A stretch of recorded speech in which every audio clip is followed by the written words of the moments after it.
Off. Hello there. Yes, we are geeks assembled and we've gathered here today. And look, there's quite a few lovely faces, and aren't they lovely faces? Yes.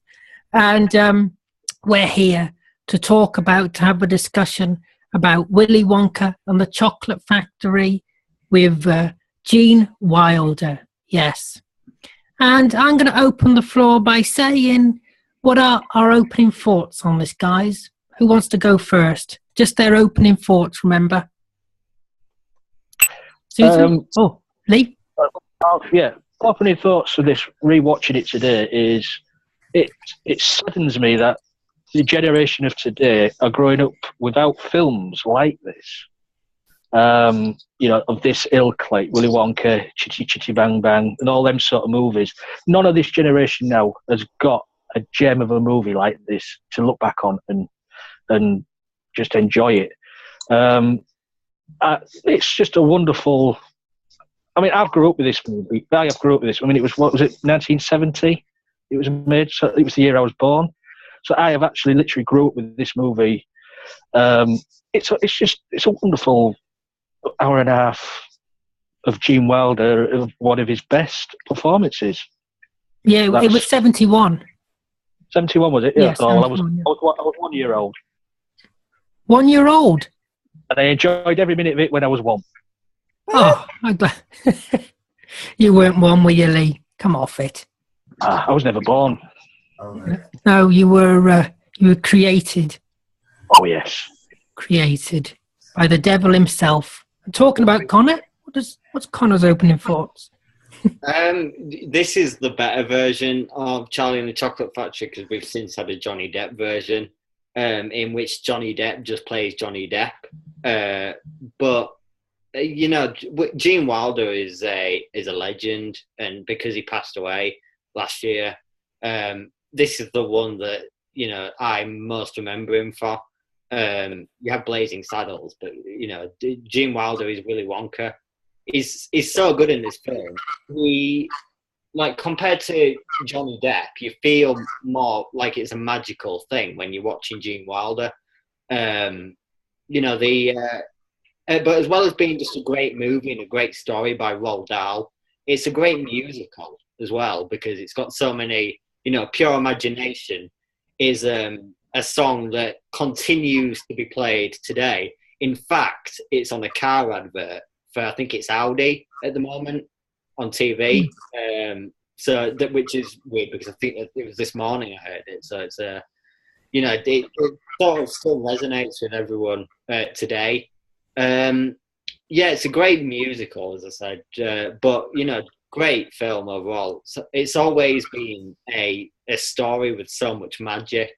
The idea of going into this world, like you open the doors to the factory and you're in this completely different world, with the chocolate river and everything, and all the lollipop trees and whatnot. The Oompa Loompas are also better in this film, I think, with the green hair and the really orange skin.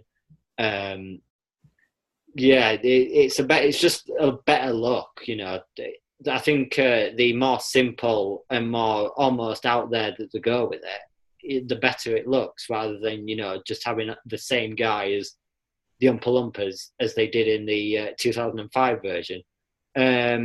So, I think overall it's just a really magical film with a great cast, mostly unknowns. But Willy Wonka as Gene Wilder is mainly the standout, and I know that from a casting point of view, that was the role that they tried to get the big names for. I believe all of the Monty Python crew individually were up for the role at least once during the process of casting, and also John Pertwee was considered to play this as well. So that's I think he sort of carries the film because he's the bigger name.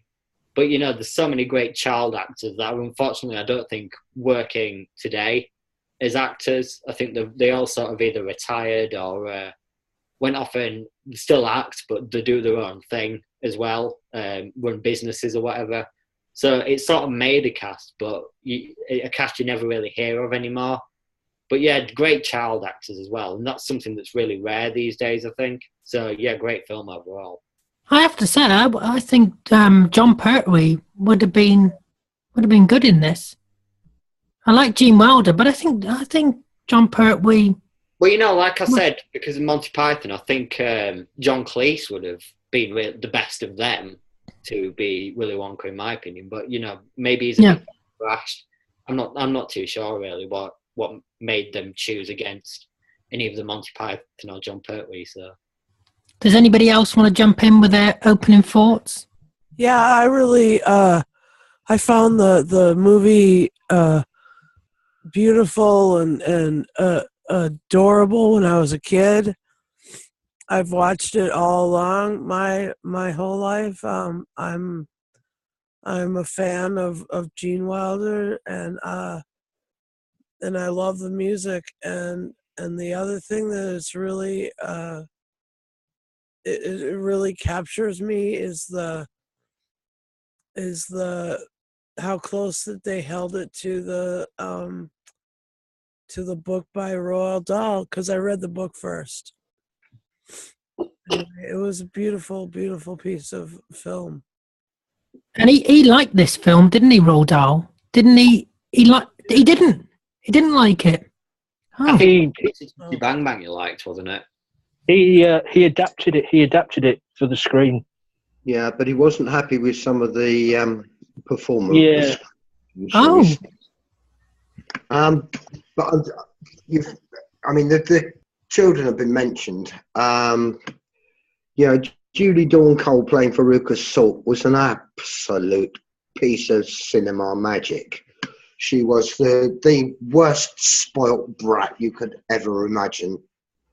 Mike TV, well, yeah, I've known kids like that. Violet Beauregard, well, yeah, she got what was coming to her. My only regret on this was that they didn't show them pulling Mike TV like Taffy or squeezing Violet Beauregard, and nobody actually saw what finally happened to Augustus. But yeah, the kids were brilliant. The kids were brilliant, and their parents were. You just wanted to smack them. You really did. You said to say, "Yeah, what the hell are you thinking of doing this for your children?" Roy Kinnear, absolute classic comedy actor from that period. It's just absolutely superb. Ursula Wright playing Mrs. Gloop, she was, and also Michael Bollner, who played Augustus. They were both Bavarian anyway, because the whole film was made in Bavaria, in Munich, not that far from where I am at the moment. Oh. It was made there because it was so expensive at the time to make something like this in America. So they did. That's why you got those beautiful scenes of Munich with the wonderful Baroque architecture. Yeah. Yeah, a bit of magic. But Jack Albertson, he'd been around in films for many, many, many years, and quite a lot of American television too. And he was just brilliant as Grandpa Joe. He really was. The bit where he gets out of the bed for the first time in 20 years and then goes into a dance routine it's just absolute piece of magic. I was about, let's see, how old was I? Oh, when it came out, 23. And even at that sort of age, which is when you tend to start to become a bit cynical about these things, I absolutely loved Willy Wonka and the Chocolate Factory. The magic thing about Gene Wilder is he did the balance of comedy and being just slightly mysteriously sinister. and he just got the balance completely right, which unfortunately you can't say for Johnny Depp. Johnny Depp did not manage to do that at all. Johnny Depp was Johnny Depp. He always is. The real saving grace for me in that film was his father, the dentist, being played by Christopher Lee. But yes, of course you had the Oompa Loompa earworm song, which everybody, if once they'd seen the film, wandered around singing it to themselves. Yes. Oompa Loompa. Yes. And that's not in the new version. Yes. No, it's not. No. No, it's interesting how it's sort of part fairy tale, part proverb, part horror movie, part musical. I mean, they mix so many styles together. And then the way that I think I didn't see the whole movie until I was about 11. And I was actually watching it with my family, and my mother had questions about it, and I just sort of figured it out, right away. I didn't read all of the books, but my brothers did, and they liked it. I mean, there's some, if they had done it exactly like the book, it probably wouldn't be the same movie, and it'd probably be too dark, too sarcastic. But I mean, it's so funny how they mix the styles, because even though it's in the 70s, you still get a 60s feel about it. And then the way that everybody, is dressed a certain way and all that. So you've got sort of a fairy tale proverb. You've got many different styles working together. And maybe the Python crew or John Pertwee would have been as good. But I mean, if you think about it, Gene Wilder did sort of dress like John Pertwee in the movie anyway. So, so you sort of have the similar, homage. You have a similar tribute. And I also, that was part of what made the movie fun. When I tried to watch the new version, I said, Johnny, I don't know what you're doing, because I couldn't feel for the character or relate to the character at all, and it just felt really artificial. I mean, it's one thing if you want to mix styles together, but when you can barely follow the movie or barely care about any of the characters, it's not a good job at all. So, anyway, Brian, Kevin, and Daniel are very quiet on this. Very quiet. What's your opening thoughts? I liked it. I've seen some bits and parts of it. And the Oompa Loompa song, it gets stuck in your head all the time, yes. We're going to sing it at the end, so I hope you know the words. We're all going to join in. Come on. The viewers, the dear viewers are going to join in as well. And so, I like the movie. So, What about you, Brian? Opening thoughts? My opening thoughts is what a fantastic, great film this is. I love this film. I think this is absolutely a classic. It's probably one of my favorites. Gene Wilder as Willy Wonka. Well, it's just. Are you almost done with that? What do you What's the one to leave it on? Let's go to Daniel. What are your opening thoughts, Daniel? I thought this movie was so awesome when I first saw it. It was just so great. I remember going to the library and I picked this movie up because they had like free movies at the library. You just needed like a library card, and you can just like get whatever video you want.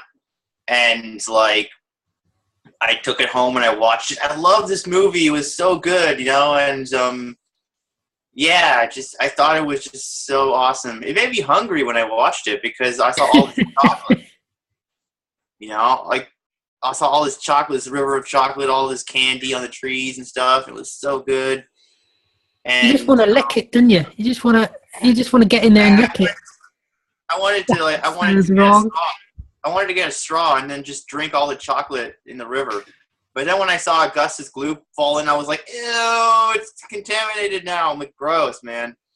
So I'm like, I watched the whole movie. I felt really sorry for like Charlie because he was like all poor and stuff, and I just felt really sorry for the guy. And what I don't get about that movie is, okay, remember that scene where in the beginning where all those kids went into that candy store and they got free candy? They got free candy. It was free for them. And then Charlie went in, and he had to pay. I know.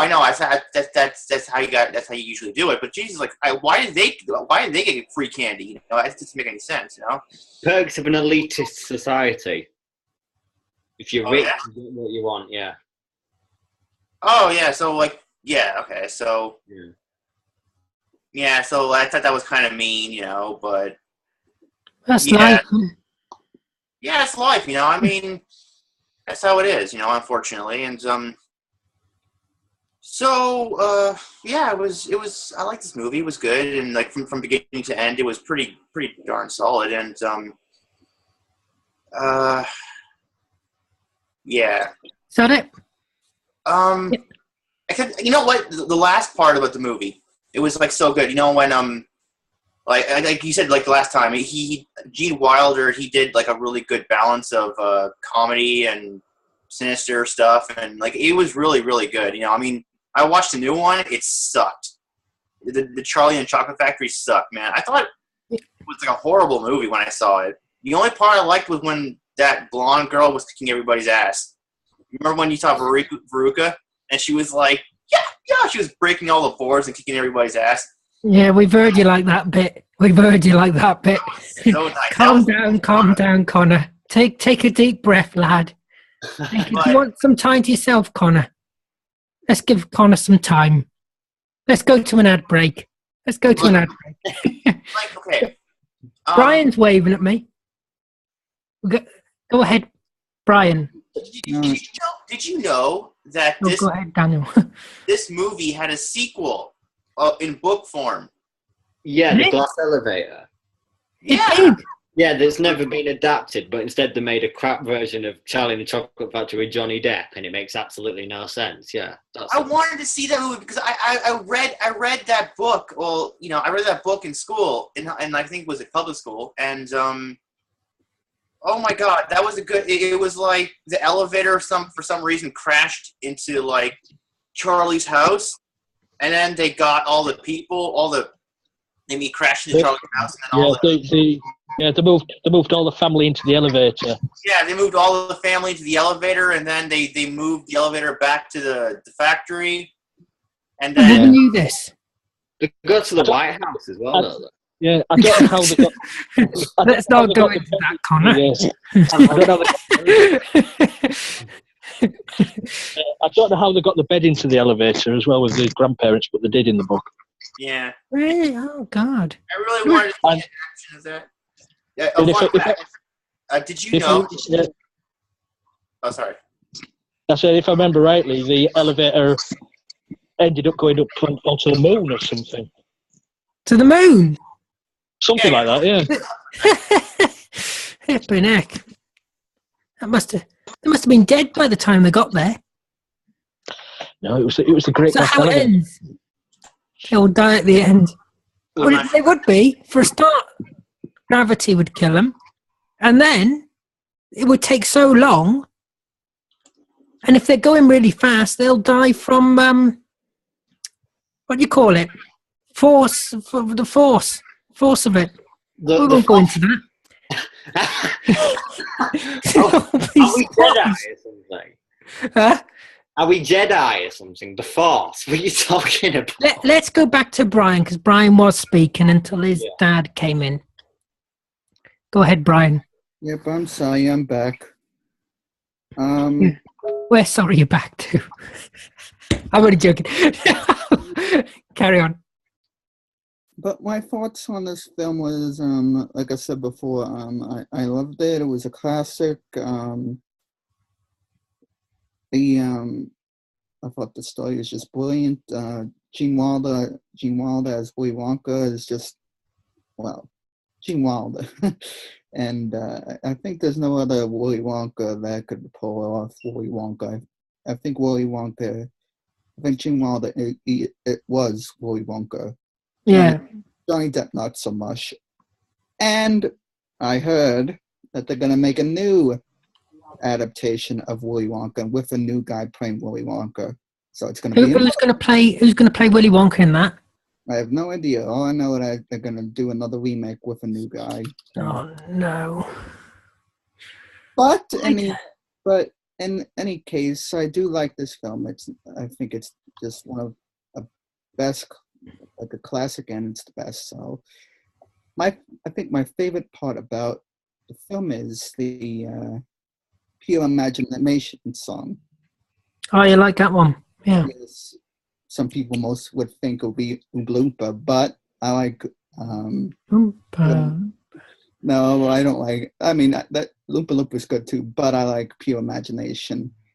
Yeah, let's talk about the songs. What do we think about the songs? Anybody can jump in. Well, what do we think?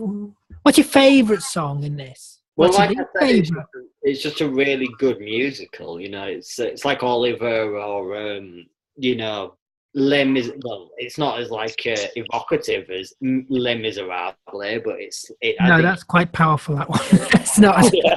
It's not this is not like that kind of. Yeah, it's nothing like that. But it's like I think in terms of music and the impact of the music on the film, it's as good as like that. But as you said, it's not as powerful. But yeah, Pure Imagination, I think, is the best song because it has the better message behind it.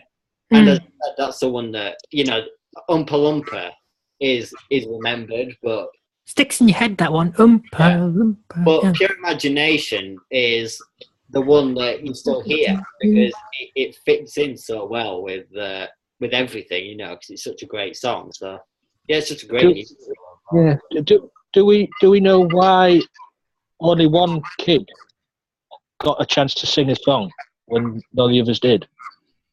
Because the others were crap singers. The others couldn't sing. Yes, I was about to say. Why did it warrant just that one character a song when, like, Mike TV didn't get a song, or Charlie didn't get a chance to sing? It's a bit late now to complain about this, Lee. In 1971, when you were one. Was you sitting there as a 1-year-old thinking this? Why was there only one child that sang? It's been bugging you. It's been bugging you since you were 1. It's been bugging you for 50 years. I know it. I'm a bit miffed as well. They replaced the squirrels with geese. There's nothing wrong with geese. The geese wasn't in the book. It was squirrels. Well, yeah, that's the only thing that they got right in the Johnny Depp. In the Johnny Depp one, yeah. Yeah. The Johnny Depp one stuck though. You muted, Beef Dad. You muted. You muted. But yeah, the music was by Anthony Newley and Leslie Bricusse, and they around that time were doing an awful lot of musicals in England, usually stage musicals. Anthony Newley at one point was married to what's her name, Lee? I know what you mean. Yeah, a big film star. Had a sister that wrote a lot of books. John Collins. John Collins. That's where was he? Married to John Collins? Yeah, he was married to John Collins until one day that all went wrong. But yeah, they were also very famous for having probably one of the most disastrous musicals to go on the London stage. It was taken off after a very, very brief What was that? period of time. Can't remember the name of it, but I just remember that it happened to them. Was it about paparazzi? No. Oh. No, they didn't have paparazzi then. Not what you would call paparazzi. What? I think it was based around. It might have been Robin Hood. Oh. Like that, but yeah, they did. They did one of these sort of historical musicals, and it just didn't work. Well, didn't they base a couple of Wonka commercials on Gene Wilder's Willy Wonka? Wonka commercials? What, you mean the Wonka bars? The Wonka bars that you can buy in the shops? Yeah. Remember those Wonka bars when the latest film came out? They sold those Wonka bars. Yeah, You can't crackled it buy and them. popped You in your can mouth. buy them if you get them imported or something. Yeah, something Yeah, ridiculous.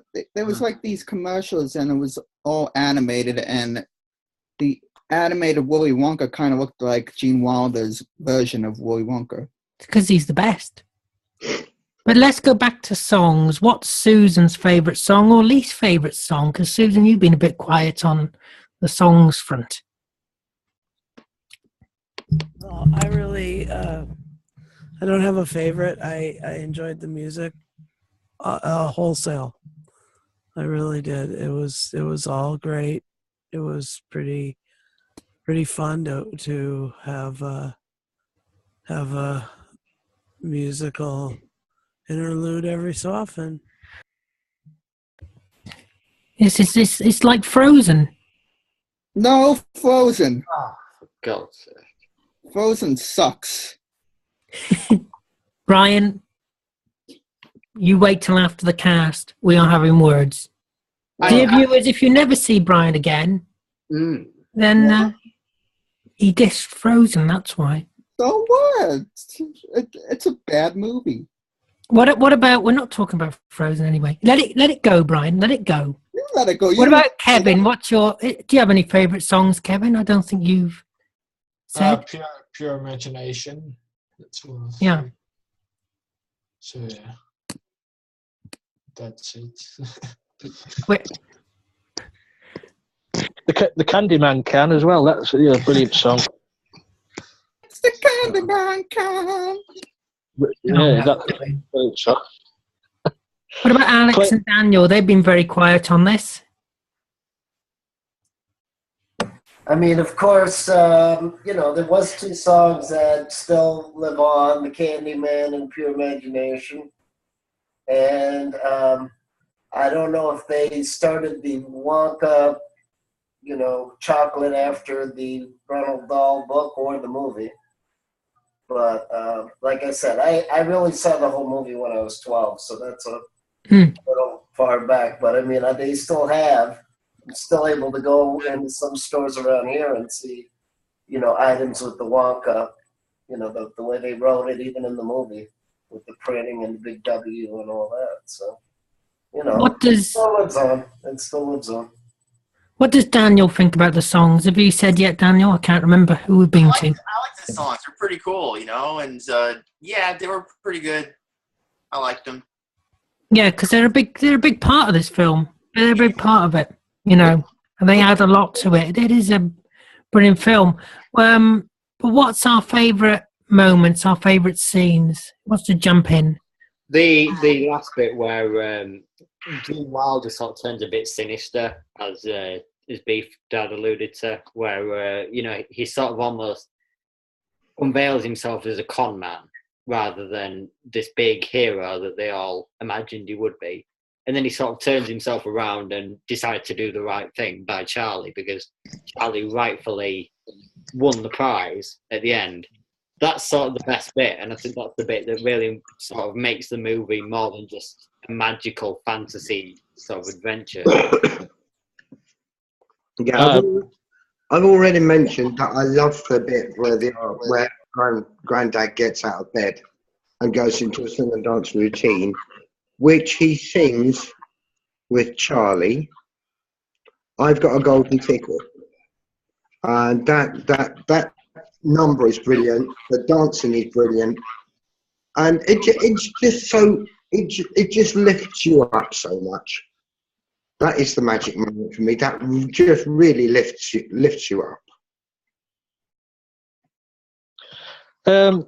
My favourite little moment is Gene Wilder's Wonka on the boat on the Chocolate River, when he shows you that he's on the edge of insanity. You can see he's just going.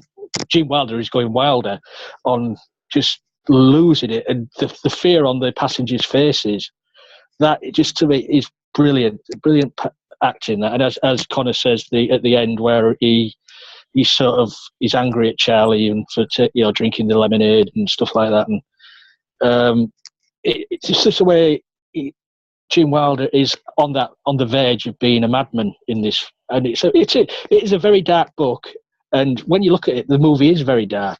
And his performance when he goes down that road is just brilliant. Anybody else have any favourite moments? Susan, Alex, Kevin, Brian? Well, as I said, I mean, that's where I say it's part musical, part fable, part proverb, because it seems like they have this dark thing. Remember at the beginning when they signed the contract, the kids signed the contract, and the adults are like, I don't trust this, I don't trust this. But they don't leave, they don't walk away because they're so tempted by all the, the offer and stuff. And obviously, if you read any proverbs, if you read any, really good stories, there's always a price to be paid. You just can't, just can't have everything. There's always a price to be paid. Yeah. Magic. So, that's the other thing, because some of my family were confused why the kids seem to have a downfall. Like one chews gum too much, another one watches too much television.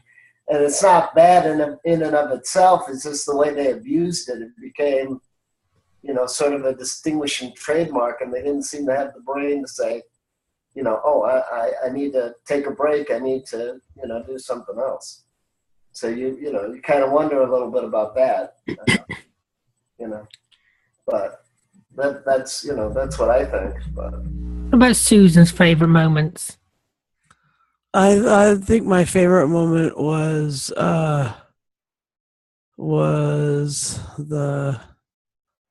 the Chocolate River moment, where they just discover that this is something that is not a normal chocolate factory.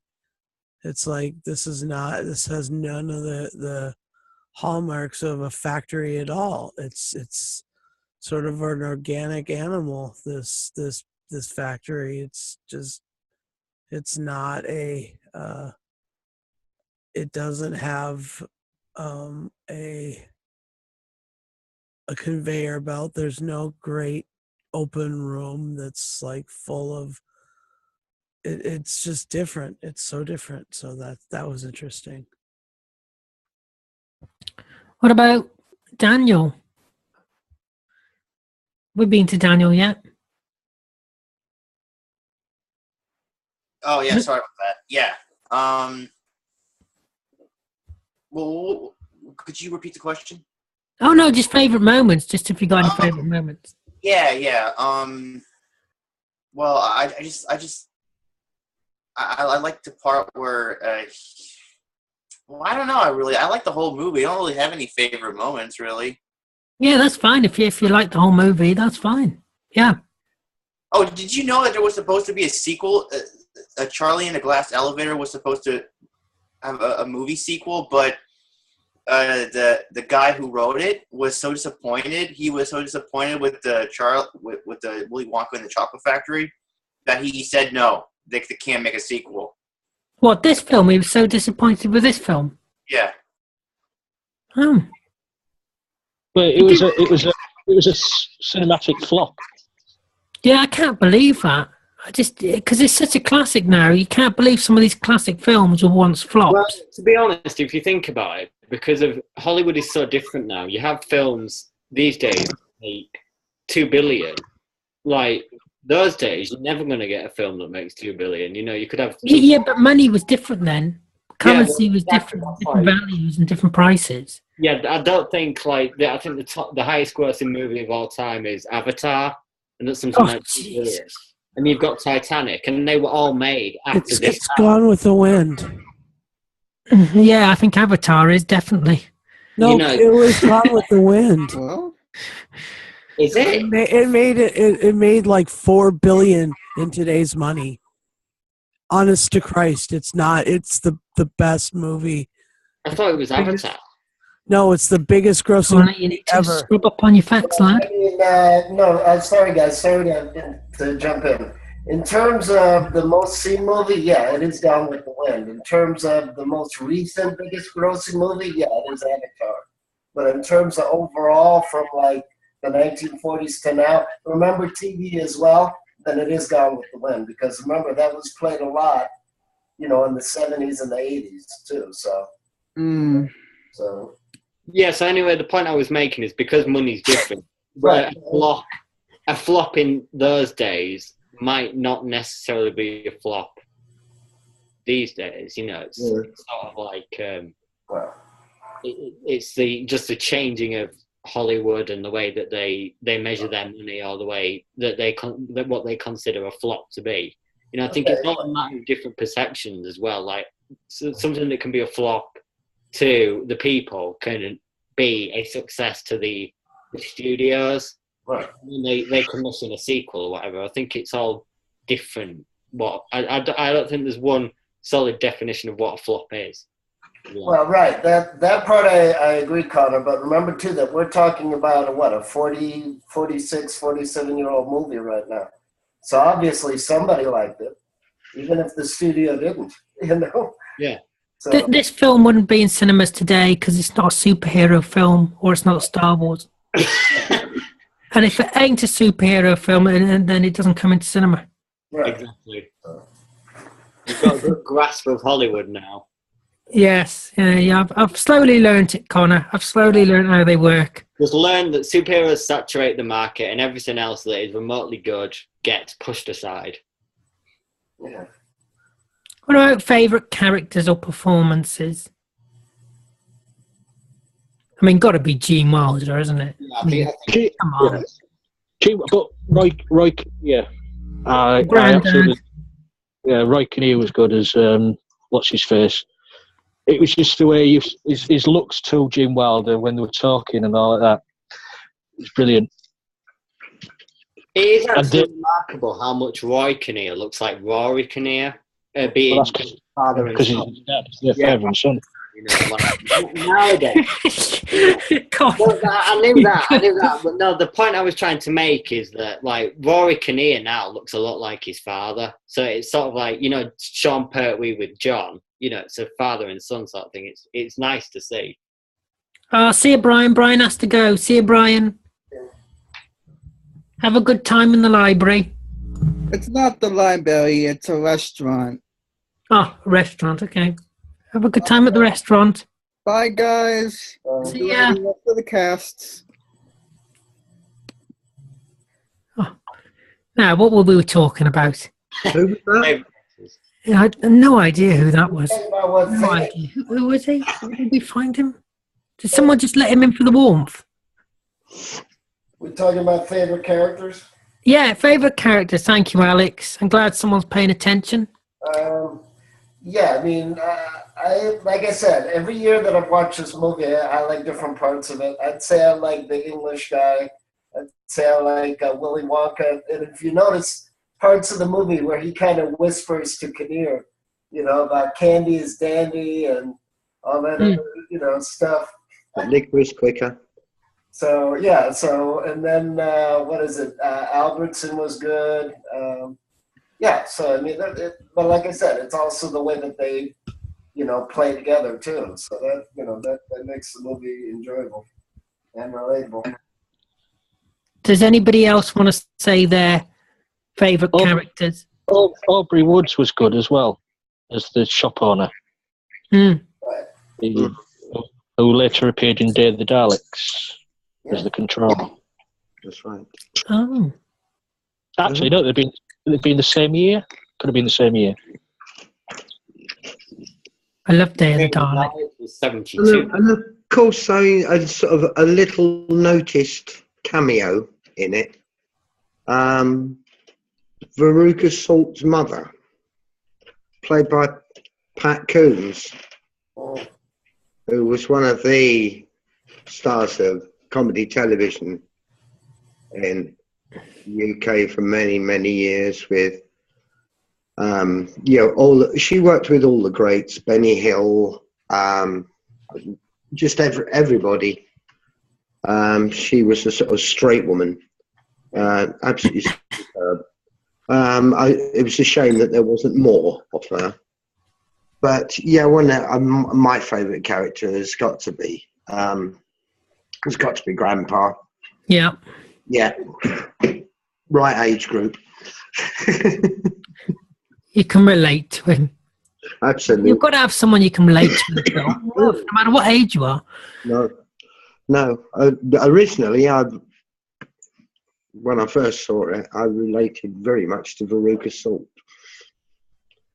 Well, that says a lot. Yeah, I used to really like Veruca Salt when I was younger. But yeah, well, I just thought the performance she gave was absolutely superb. I mean, you'll never ever see a spoilt brat portrayed so brilliantly. Does anybody else want to mention any favourite characters? Otherwise, I'm going to wrap this up. And we're going to give our final scores as well, of course. I like Willy Wonka. Willy Wonka is a really good character. And like Gene Wilder, he played him really, really good. And Charlie was good too. Hey, fun fact. Did you know that the actor who played Charlie became a dentist? He retired from acting and he became a dentist. Did he? Oh, that's funny. Yeah. Oh, there you go. There you go. Everybody check your dentist to see if it's Charlie. And if it is, rob that golden ticket off him. I'm trying to think how old he might be because he was 13 in 1971. He's 59. No, that can't be right because Lee's 101 and Lee was 1 at the time. Peter Ostrom, yeah, he's 59. Anyway, so no one has anything else to say, do they? Because we're going to go into final thoughts now. And let's start with Kevin. Give your final thoughts and a score as well at the end. Alrighty. Well, I like the movie. It's got very good songs in it. And yeah, I'm going to give this an 8 out of 10. An 8 out of 10. Now let's go to Susan. Final score and final thoughts. Awesome to watch it again. Miss Gene Wilder so much. He was so important in everything, and so I'll give it a 9 out of 10. And let's go to Daniel. I give this a 9.5 out of 10. It was good. It wasn't like perfect. If it was perfect, I would have liked to have had a sequel to this movie, but you know, I wanted them to adapt Charlie and the Glass Elevator, but they didn't do it because the writer wouldn't allow it because he was disappointed with the movie. So that's sad. How can you be disappointed with a perfect, almost perfect movie? And let's go to Alex, your final score and your final say. Yeah, as I said, I would give this a 9, but I also give it a 9 overall. Like I said, every year that I watch this movie, I see something different. It's part fairy tale, part musical, part, it has a little bit of everything, and it mixes most of the styles pretty well. And, I'm very glad that I like this movie. I'm sorry the writer didn't like it, but it could have been a lot worse. So, yeah. And it's a classic, so somebody else must like it. And if Roald Dahl didn't like this one, I wonder what he would have thought of the new one. Oh. Or even James and the Giant Peach. I mean, he wrote other stories that were adapted, and he probably would have poo-pooed them too. Oh, I forgot about that film. Yeah, the stop motion, wasn't it? Yeah. And Matilda. God, I haven't seen that for years. Yeah. I love Matilda. Matilda's brilliant. Yeah, That's a brilliant film. Wasn't it? Yeah. And The Witches. Yeah, The Witches. The Witches is great. Yeah, of course. Yeah. Oh, that's brilliant. That is. Yeah. They're horrible as well. Oh, those. Oh. Anyway, witches usually are, aren't they? I don't know many. Well, actually, I do, but we won't go there. And now calling Germany with Beef Dad. What is your score and your final say? Well, one of the things from the Roald Dahl books, obviously, is the warning to children about the way they behave and that it has consequences. That's really good. It comes through brilliantly in the film. And for me, it gets a 9 out of 10. And Lee? Let's go to Lee. I like the way it feels like it's 2 movies. You've got the first half, 45 minutes, in the next 45 minutes, because Gene Wilder's only in it for 45 minutes. As soon as Gene Wilder comes on that screen, the screen's lit up, it's colourful again. So for that reason, I'm giving it a 10. A 10. And last and definitely least, Connor. Gene Wilder is the best part of the film. Johnny Depp is a great actor. I know we've slated him for pretty much the entire time here, but he is a good actor.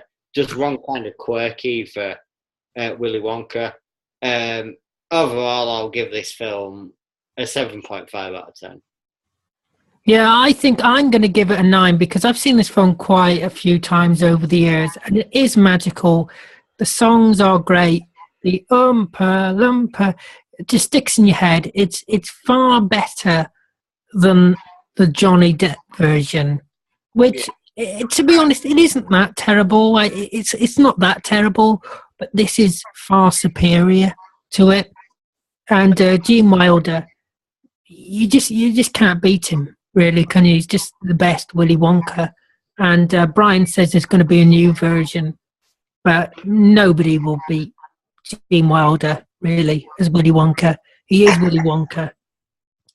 So anyway, tell us below what you think of this film.